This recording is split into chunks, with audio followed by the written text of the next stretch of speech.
Mesdames, Messieurs, bonjour et bienvenue dans le 13h européen. Voici le sommaire. La Côte d'Ivoire, équipe championne de la Coupe d'Afrique des Nations. Après un début de compétition très difficile, les éléphants de la Côte d'Ivoire, à la surprise générale, ont soulevé le trophée de la Coupe d'Afrique des Nations en battant le Nigeria. 2-1. Le résumé est à suivre dans un instant. À suivre également dans ce 13h européen un magazine intéressant sur les cicatrices au visage se présentant sous diverses formes suivant les familles. Cette pratique a traversé les âges. Simple mode d'identification, les marques faciales peuvent être dans certains cas liés à la vie et à la mort. Que sait-on aujourd'hui des cicatrices faciales? La pratique-t-on encore? On va le savoir dans un instant. Et puis enfin, les membres du patronat des établissements scolaires privés du Bénin étaient en assemblée générale. Ce sont les 6e assises de l'histoire consacrées à l'exercice du bilan des membres du bureau directeur et au renouvellement des organes dirigeants. Les travaux se sont déroulés à Zovey, dans le département du Koufou. Et voilà pour vous le sommaire de cette édition. À nouveau, bonjour et bienvenue si vous nous rejoignez. La CAN Côte d'Ivoire 2023 a livré son verdict final dans la soirée de ce dimanche. La finale qui a opposé les éléphants aux Super Eagles du Nigeria a vu le pays organisateur succéder au Sénégal qui l'a sorti de la compétition à l'étape des 8e de finale. Ceci grâce à sa résilience et une performance constante maintenue depuis l'étape des demi-finales. Voici le résumé. La Côte d'Ivoire entre dans l'histoire de la Coupe d'Afrique des Nations. Elle vient de rejoindre la liste très courte des pays organisateurs à avoir remporté leur CAN. Une consécration qui intervient plus d'une décennie après l'Égypte en 2006. Ressuscité après les phases de groupe, le pays des éléphants donne le coup de marteau final au Nigeria pour s'offrir sa 3e étoile 9 ans après son dernier sac.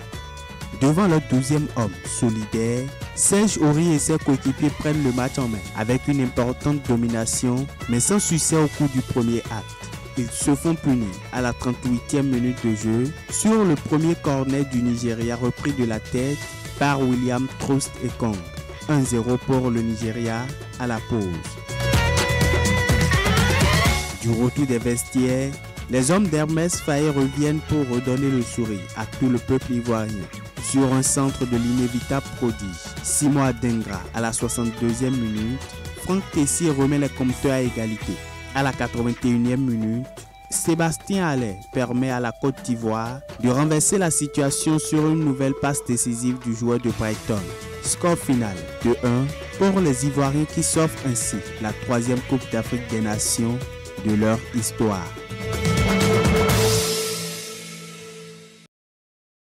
Et voilà le résumé de cette finale entre la Côte d'Ivoire et puis le Nigeria. Vous ne savez peut-être pas, si vous êtes un habitué du tronçon à Kassato-Glodjigbe à Ladar, sachez que les travaux d'élargissement de la voie ont démarré et cela constitue un très grand soulagement pour riverains et usagers autrefois discriés. L'état de cette voie laissait à désirer et était source de plusieurs cas d'accidents de circulation. Une équipe conduite par Tidi Goudalo est allée faire le constat que voici.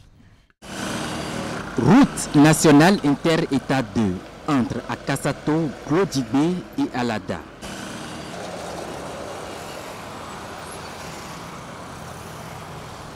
Les travaux d'élargissement de la chaussée principale sont déjà en cours et constituent une fierté pour usagers et riverains.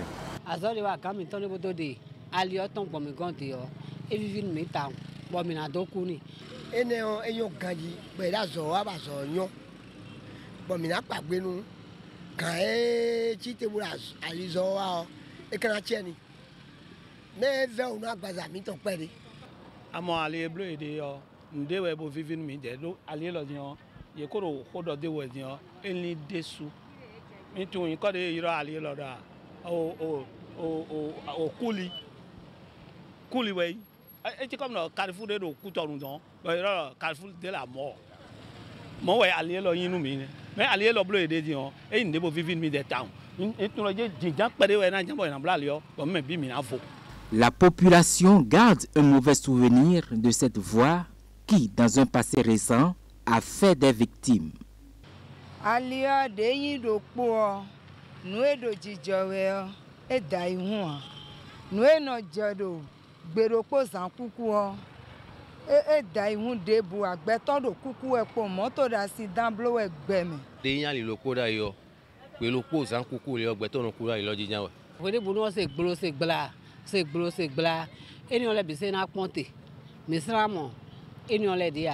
Les quelqu'un bon, les motos bon, bah ils me vidoué, pour me la doué, et ils ne bonira dessous. Et doublé à l'audion, accident sont à dire, accident à dépôt.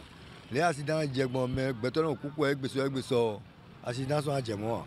Plusieurs hommes et femmes sont passés de vie à trépas faute de l'état que présentait ce tronçon. Aujourd'hui, usagers et riverains souhaitent voir le plus tôt possible la fin des travaux en guise de soulagement.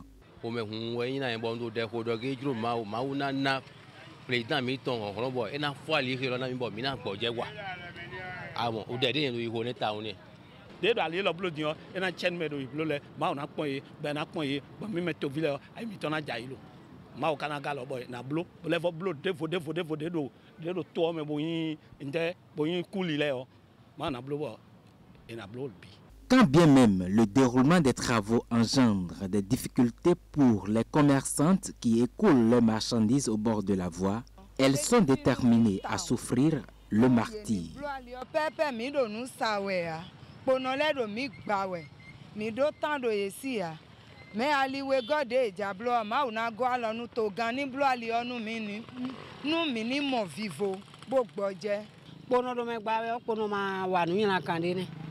Mai enisa igudo ni meralizo wa ele ni monte bodo wa azo iton e kale veto le bara sa igudo wa e wa sombo bono doro yenya pono ya yo dagbe mi tonye do bono de bodoro menya wesi.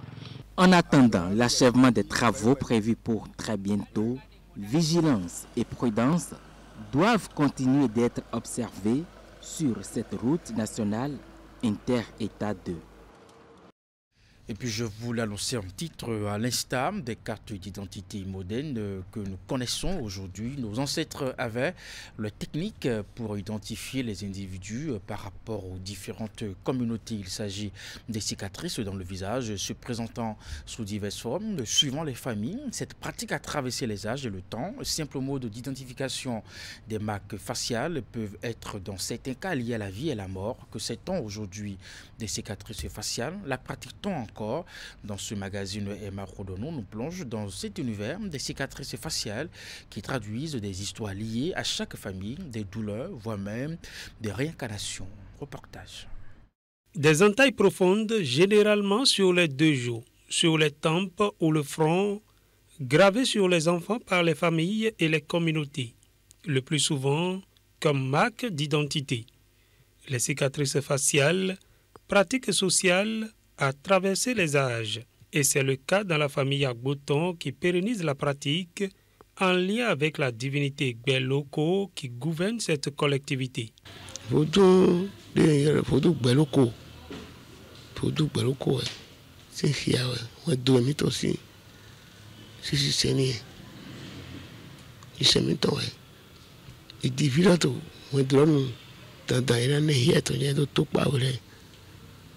Elle m'a carte d'identité miton. Carte d'identité miton ni. Mais comment filolé, on hiaro, un moro. Vie à bouton. Cette cicatrice, c'est une cicatrice de mon famille. Ça là, si tu ne fais pas dans notre famille, donc tu n'es pas l'enfant de la famille. On ne te connaît pas. Quand on fait bébé en même temps, 3 mois, 4 mois après, on le fait cette cicatrice. Cette cicatrice, ça m'a fait beaucoup de choses. Quand j'arrive à quelque part, il y a des gens que je ne connais pas, qui est de ma famille. On me voit en même temps que, cette cicatrice-là, c'est de quelle famille? Je leur réponds en même temps que je suis famille quand ils me disent qu'on est de la même famille. Je me sens à l'aise. Il y a des gens même qui me disent que cette cicatrice-là, c'est pas bon de nettoyer ça, qu'il y a des produits qu'on peut prendre pour nettoyer ça. Non, moi je dis non, ça, c'est un statut de notre famille. Je peux pas, c'est bon, ça, je me sens à l'aise avec ça et je suis beau avec ça. Sociologiquement, les cicatrices faciales sont une forme de carte d'identité pour les communautés qui les portent. La scarification faciale a une très grande importance pour toutes les communautés qui continuent de la pratiquer. Déjà, c'est une carte d'identité, comme on le dit, c'est un élément qui introduire l'individu dans le cercle restreint de sa communauté. Et donc, c'est un élément de fierté d'appartenir à une grande famille, d'appartenir à une grande communauté, et c'est également de s'inscrire sur la lutte de ses ancêtres. Parce qu'au-delà de tout, le fait de porter la même marque que ses aïeuls, le fait de porter la même marque que ses parents, montre effectivement que tu es un fils authentique et que tu es porteur de l'héritage de ta communauté. C'est le cas d'identité. C'est à travers ces cicatrices-là qu'on connaît tel ou tel de telle famille ou de telle dynastie. C'est ça le vrai sens même de la cicatrice. Et chaque famille, pour chaque dynastie, a ses cicatrices.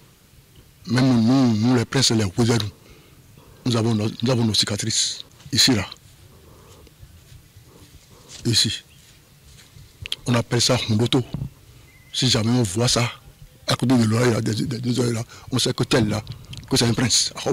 Si les cicatrices faciales sont principalement destinées à identifier une communauté, elles sont parfois liées à la vie et à la mort. C'est le cas chez les enfants appelés Abiku.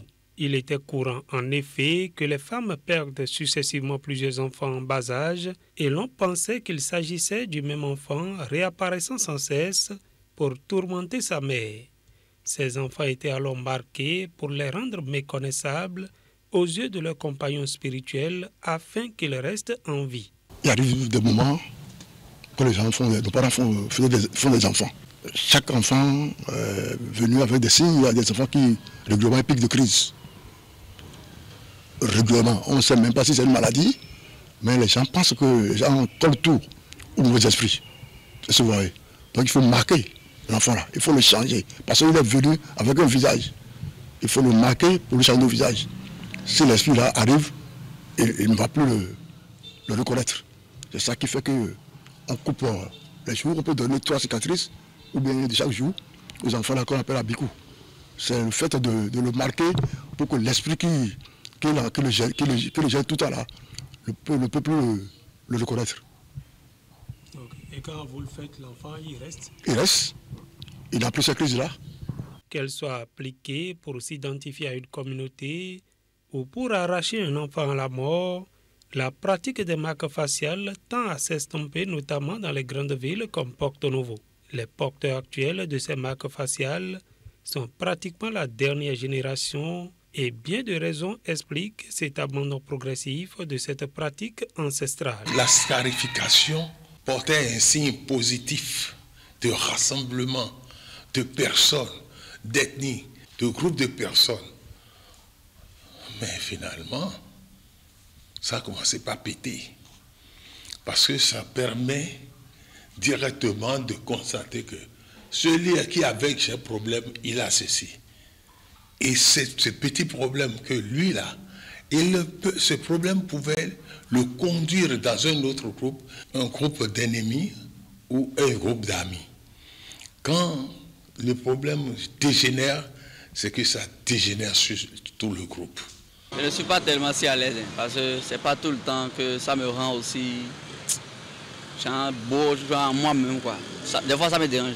Parfois les amis me qualifient de ceux qui gardent des divinités, des AV quoi. Ouais, un peu. Parce que maintenant même personne ne le fait. Parce que le monde évolue. Si on le fait, c'est peut-être à base des maladies qui surviennent, tout ça.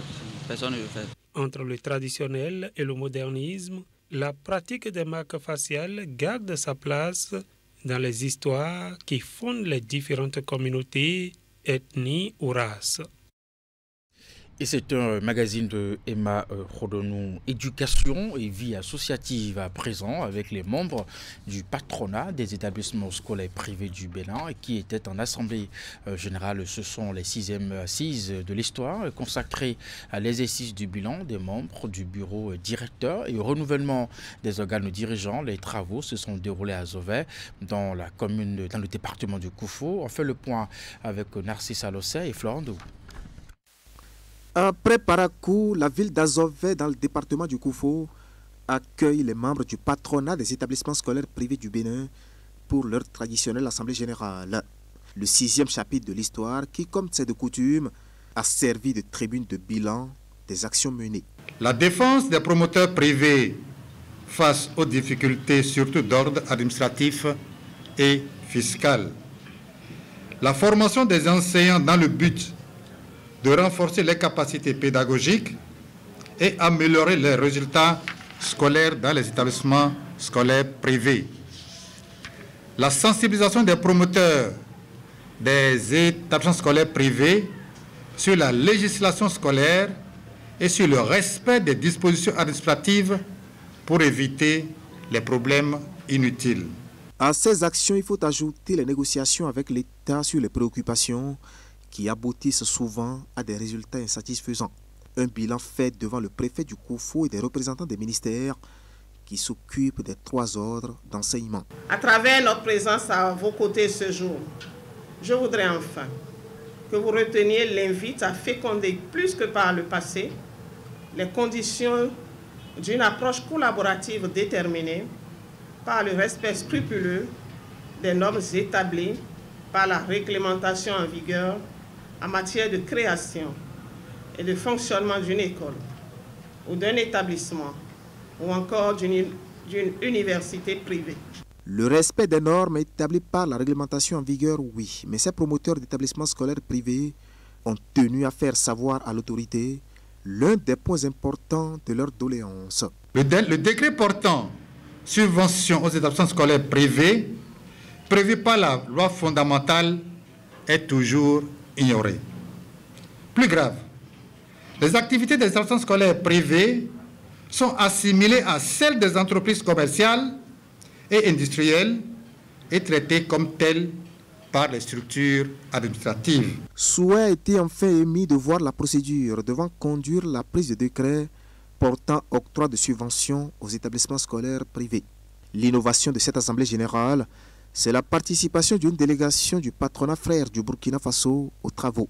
Des travaux qui ont été faits de relecture des tests et règlements intérieurs de ce creuset et du renouvellement des organes dirigeants. Atelier sur le mécanisme d'alerte à la fraude de l'état civil organisé par l'Agence nationale d'identification des personnes ANIP. Les travaux ont regroupé pour 2 jours des acteurs judiciaires, la police républicaine et autres cadres. La rencontre s'est déroulée à Dassazoumen. Les détails avec Imet Hélène Mousso. Le phénomène prend une ampleur inquiétante et mérite réflexion et action. Face à la fraude ainsi que la falsification des documents d'état civil, l'Agence nationale d'identification des personnes ANIP prend des mesures.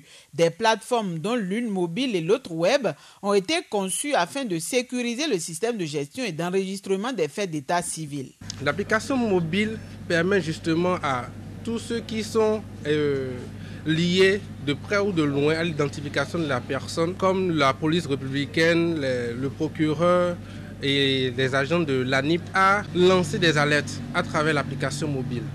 Donc une fois l'alerte lancée, la plateforme web permet justement aux agents de l'ANIP ainsi qu'aux procureurs de pouvoir recevoir l'alerte lancée, faire un traitement et prendre les décisions qu'il faut. L'ANIP, en mettant en place ce système d'alerte, nous invite à la chancellerie à aller encore plus vite pour que soit effectif dans notre pays une base de données sérieuse, une base de données unique, une base de données fiable pour que nous puissions avoir un œil sur nos concitoyens qui choisissent de s'écarter des règles qui régissent notre vivre en commun. Loin d'être une rencontre de plus, cet atelier est une suite logique de la mise en œuvre des réformes dans le secteur de l'état civil.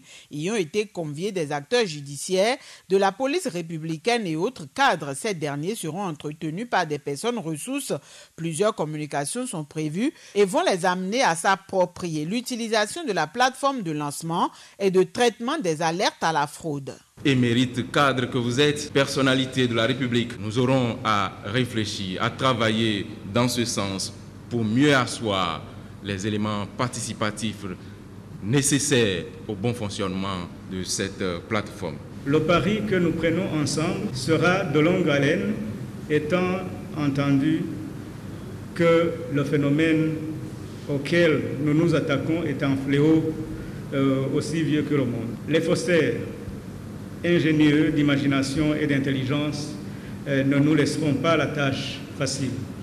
Aussi devons-nous rêver d'une politique pénale spéciale pour la gestion de la fraude à l'état civil. Cette perspective peut faire l'objet d'une recommandation au cours de la synthèse des travaux du groupe et nous espérons pouvoir compter sur l'expertise des magistrats. Lancé à Dassa, les travaux de l'atelier sur le mécanisme d'alerte à la fraude à l'état civil sont prévus pour durer 2 jours. Dans la suite de cette édition, le Parti Bloc républicain fait œuvre sociale dans le 12e arrondissement de Cotonou au nom du président de cette formation politique, Abdoulaye Biotchane.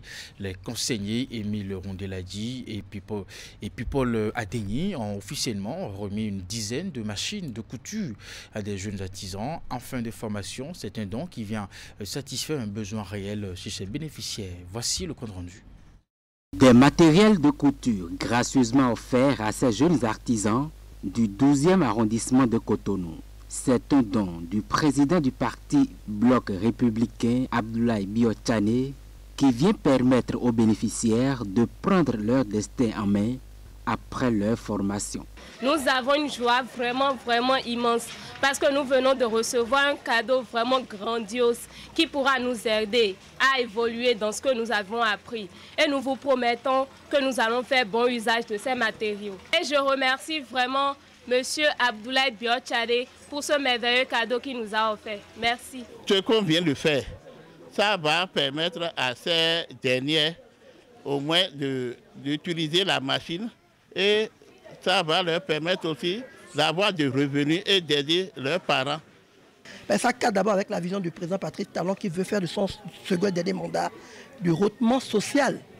Et puis le distingué conseil, M. Émile Rondeladji, le maître de terrain, a estimé qu'il faille matérialiser ce rehaussement social en impactant ces apprentis qui sont issus de familles défavorisées, qui n'ont pas forcément des moyens pour avoir des machines.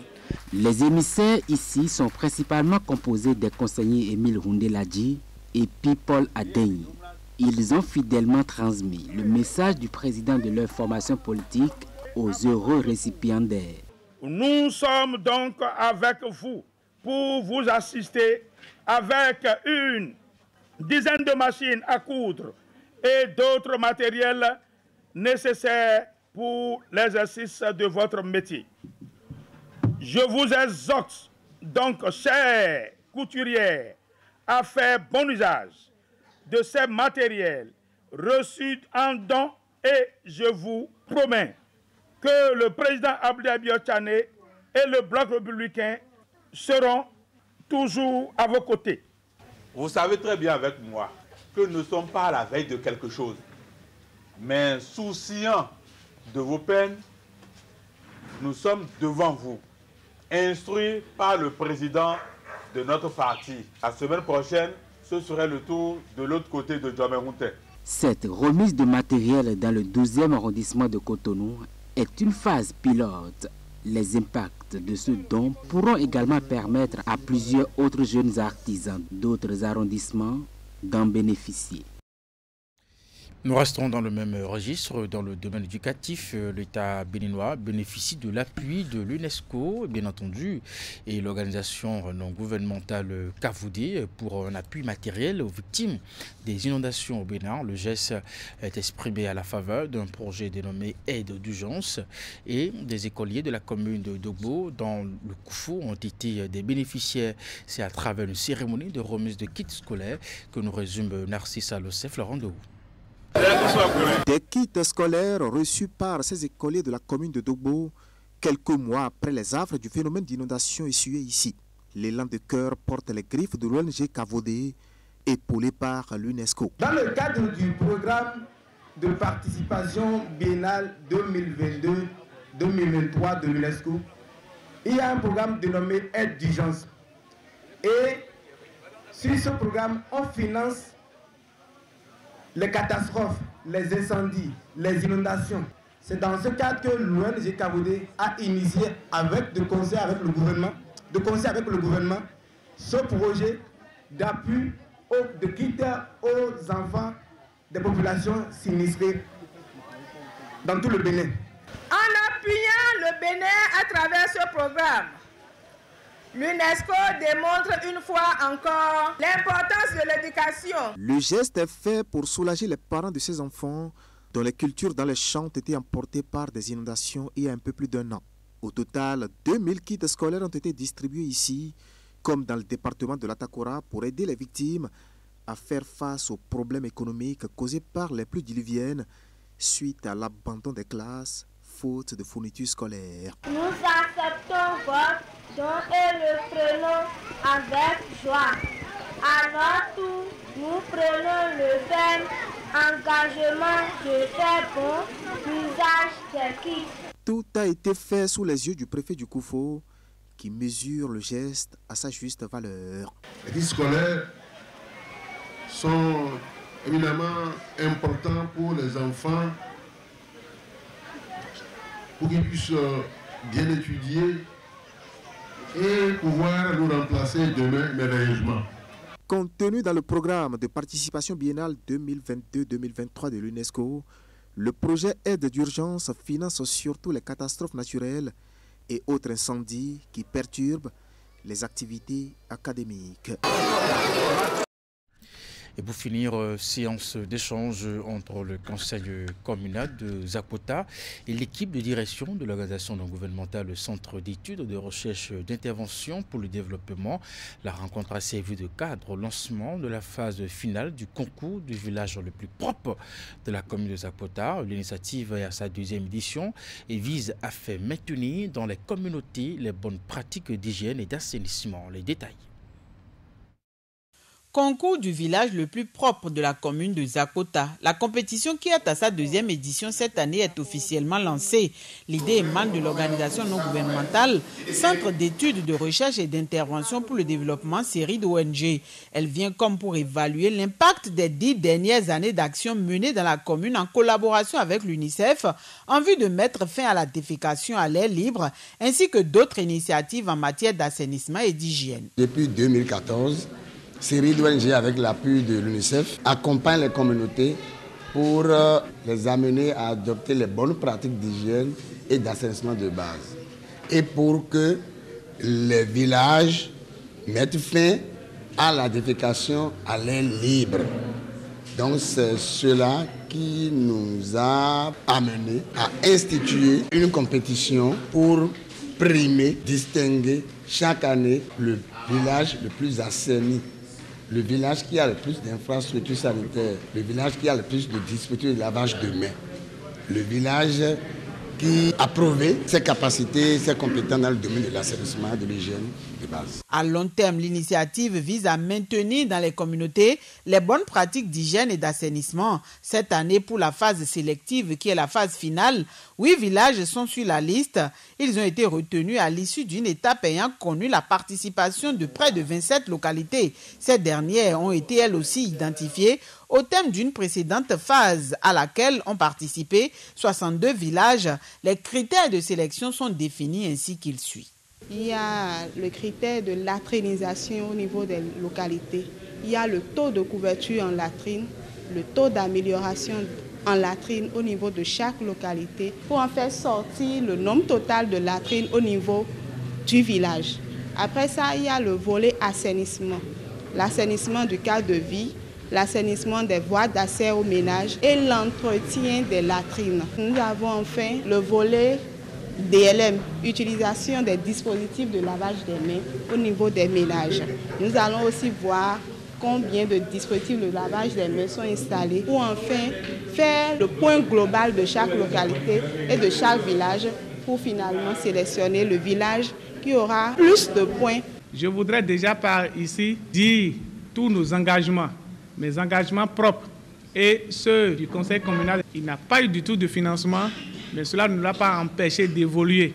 Et je profite en même temps pour lancer un appel à nos partenaires techniques et financiers pour que demain cela soit généralisé et que ça soit des éditions répétées. Pour cette étape finale, le processus ainsi lancé prend définitivement fin le 15 février prochain. Et bien voilà, c'est la fin de cette édition. Madame, Monsieur, merci de nous avoir suivis à 16h. Retrouvez votre bulletin d'information et puis à 19h30, la grande édition de la soirée. Portez-vous bien et à très bientôt.